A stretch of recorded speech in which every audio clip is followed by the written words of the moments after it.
All right, welcome back to the classroom. Dr. Andrew Grecki here, physical therapist at Superior Physical Therapy. Answering another really common question I get about stenosis.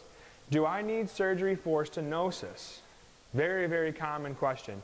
And my answer to that is it depends. The goal with stenosis and surgery is to eliminate pain. But I would say that my recommendation from a physical therapist perspective is you want to try everything that's conservative before you jump into surgery. The only time surgery is urgent, like it needs to happen very soon, is if there are red flags present. And those red flags is there weakness in the leg? Commonly you'll see somebody with foot drop. Their foot starts to become weak or their toes start to not move. That's an emergency symptom. If there's any changes in your bowel or bladder function, so if you're losing control of your bowel or bladders, that can be caused from compression of the nerve because of stenosis. That's an emergency situation.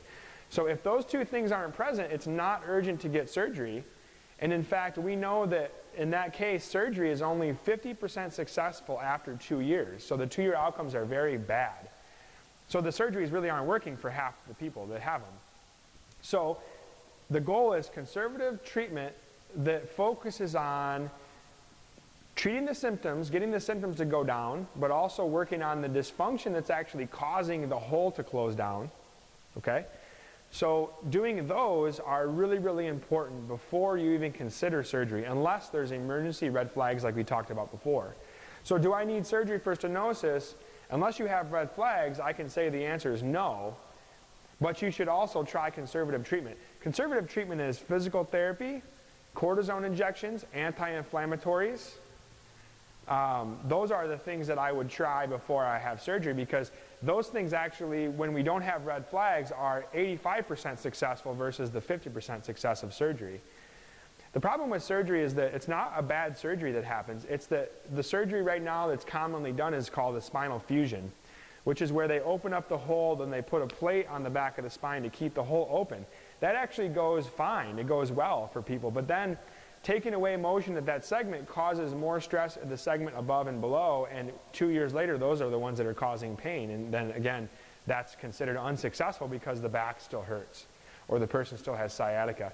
So I would recommend conservative care before even considering surgery, because the statistics are poor. There's a risk factors always with surgery. We know those. I don't have to go through those.